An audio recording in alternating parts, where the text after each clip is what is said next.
Ora News, të parët për lajmin e fundit. Kemi kaluar tek pjesa e bisedës. Gjatë këtij edicioni informative do të flasim për të dhënat më të fundit publikuara gjatë ditës së djeshme nga Instituti i Statistikave dhe për reagimet politike që kanë ardhur sot fillimisht nga ana e Partisë Demokratike me anë të ish-ministrit Financave zotit Bode, më pas kundër reagimi nga ana e ministrit të Zhvillimit Ekonomik zoti Arben Ahmetaj. Kam të ftuar sot deputeten e Partisë Demokratike, Jorita Tabaku, një herësh edhe antare e Komisionit Ekonomisë. Përshëndetje dhe mirë se vjen. Përshëndetje, faleminderit për ftesën. Në një vlerësim të parë, në këndvështrimin tuaj, cila është rëndësia edhe kuptimi i shifrave të publikuara nga Instat ditën e djeshme? Çfarë do të thonë? Në fakt, Partia Demokratike kishte organizuar në Korrik një sër konferencash dhe një prej tyre lidhej me papunësinë. Kështu që disa prej shifrave të cilat u publikuan dje në raportin e Instatit, ne kishim paralajmëruar duke qenë se treguesit ekonomik tregojnë një tendencë dhe një ecuri të ekonomisë që nuk ndryshon dot nga muaji në muaj. Kështu që ishte diçka që ishte e pritshme për ekonominë shqiptare.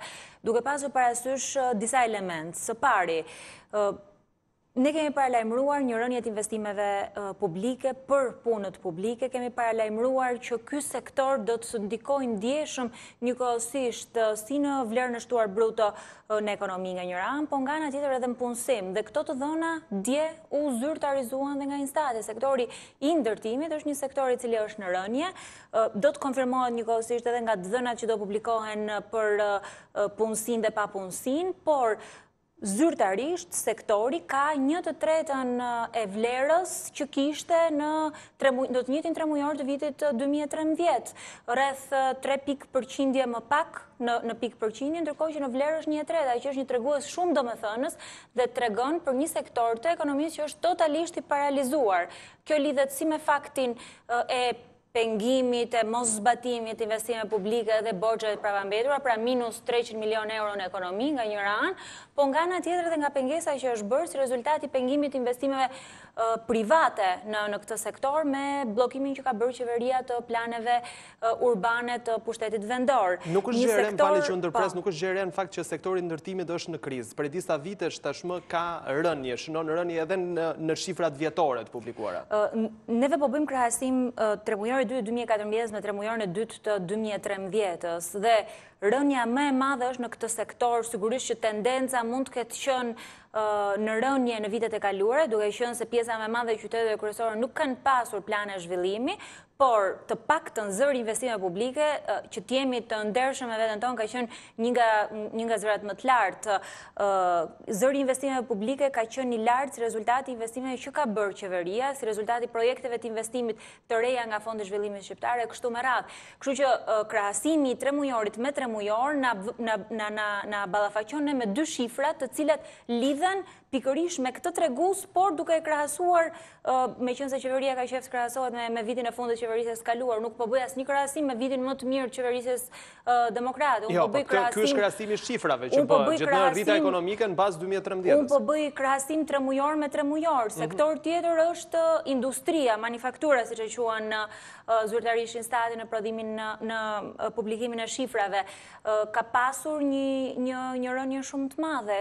Kemi pasur një rënje të madhe edhe në prodhimin e energjetikës, që justifikon nga ana tjetër edhe disa prej të ardhurave të nxjerra nga dogana, duke qenë se Shqipëria zyrtarisht ka qenë duke importuar energji elektrike sepse është prodhuar më pak në vend, ndërkohë që i vetmi sektor që ka treguar sipas qeverisë rritje ekonomike është bujqësia.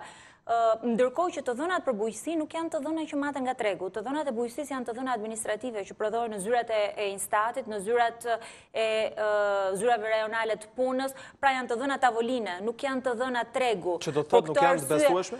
Për këtë arsye, unë kam ngritur shqetësimet e mia që në qeshor, njëkohësisht kam parë dhe ekspert tjerë kolegë në fushën e ekonomisë që kanë ngritur shqetësimet e tyre, sepse sektori i bujqësisë të paktën vitin e fundit, çdo 3 mujor ka një 3 mujor ulen 16.000, një 3 mujor rriten 30.000 të punësuarit në këtë sektor. Kështu që shpresoj që dhe ky mos jetë manipulim, po pak rëndësi ka. Ekonomia shqiptare nuk është ekonomi që mbështetet ke bujqësia.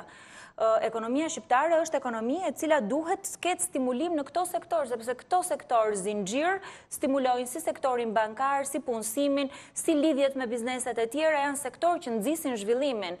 Ne nuk kemi pasur ndonjëherë, sigurisht që bujqësia duhet të ketë prioritet, por nuk kemi pasur shtyllë të zhvillimit të vendit ndonjëherë bujqësinë. E qartë, argumenti që përdoret nga ana e qeverisë dhe sot nga Ministri Ahmeta është se në 3 mujorin e dytë të vitit 2013, qeveria juaj, pra qeveria e Partisë Demokratike, ka shtuar edhe në mënyrë, le të themi, artificiale apo në mënyrë elektorale shpenzimet edhe hedhjen e parave në treg, investimet publike. Dhe kjo është arsyeja që sot në 3 mujorin e dytë të 2014 ne jemi minus 0.6%.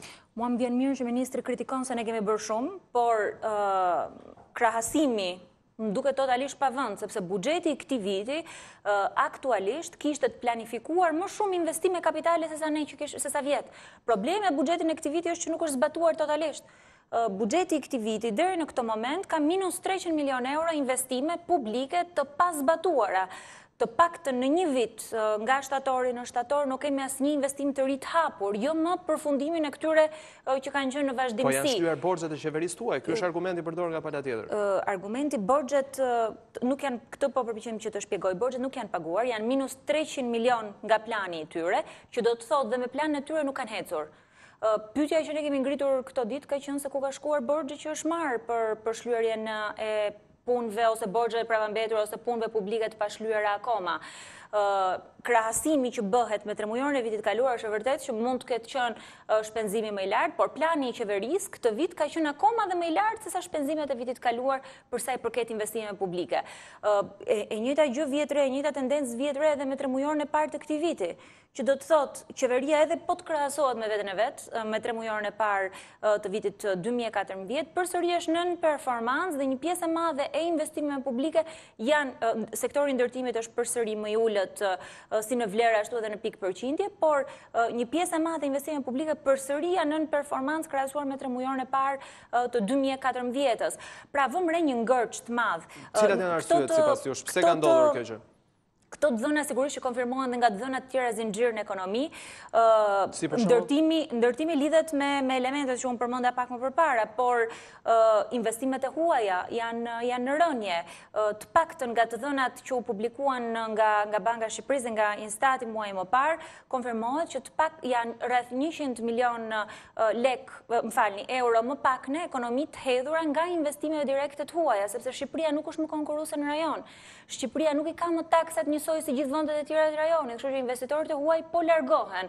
Taksat e rritura, ne e deklaruam që para një muaj, taksat e rritura kanë qenë nën performancë dhe bizneset rrjedhimisht nuk janë duke e paguar taksën në të njëjtën masë siç e paguanin më përpara, por janë qytetarët ato që po e paguajnë pjesën e shtesë të taksave, si në tatimin mbi të ardhurat personale, nga njëra anë, po nga ana tjetër bizneset e vogla në tatimin e thjeshtëzuar të biznesit vogël. Pra paketa e re fiskale që siç u paralajmërua që në dhjetor do kishte efekte në ekonomi, është duke i shfaqur këto efekte. Kjo është një gjë që ha debat sepse qeveria thotë ulëm taksat për 97% të shqiptarëve, ju thoni të kundërtën. Ulja e taksave është diçka që nuk ndodh me thënien e qeverisë. Ulja e taksave është diçka që përjetohet aktualisht nga shqiptarët. Në 99% të rasteve shqiptarët kanë paguar taksa më të larta.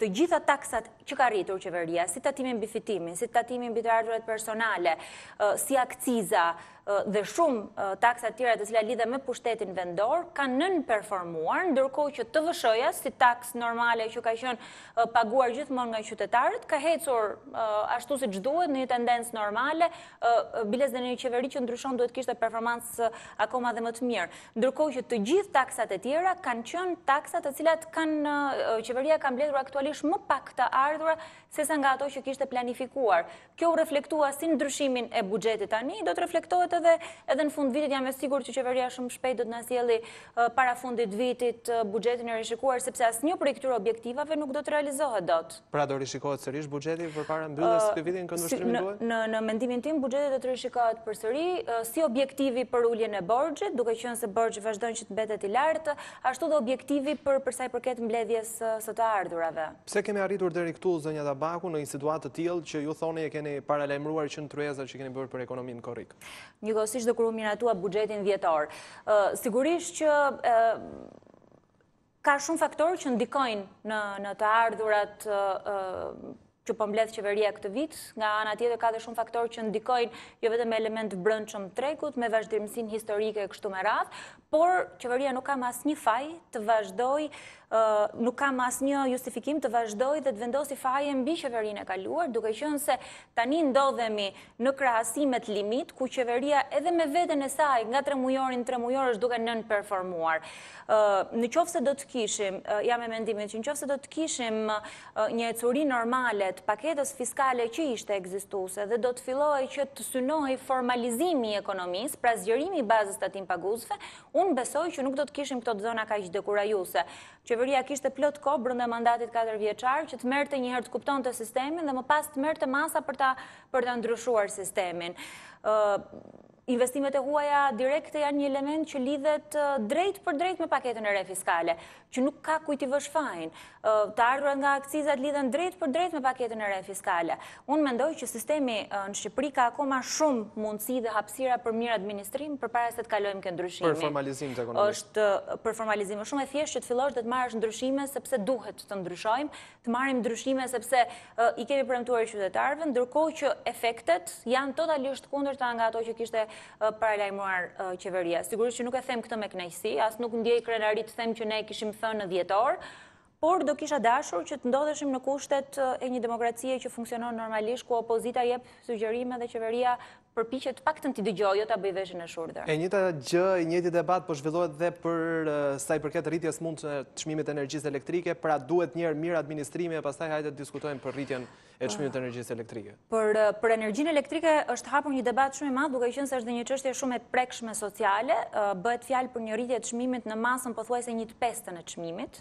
Në qoftë se qeveria proklamon se ka reduktuar lidhjet e paligjshme me 500.000, atëherë në vetvete këto shërbejnë që çmimi të qëndrojë aty ku është. Përkundrazi mund të shërbejnë edhe që të ulet çmimi, por që të jemi realistë të flasim në mënyrë komode dhe t'i lejojmë kompanisë që operon në këtë sektor që të akumulojë të ardhura, vetëm ndërprerja e lidhjeve të paligjshme do ta mundsonte kompaninë që operon në sektorin energjetikës që të fillonte dhe të ishte e qëndrueshme në periudhën afatmesme dhe afatgjatë.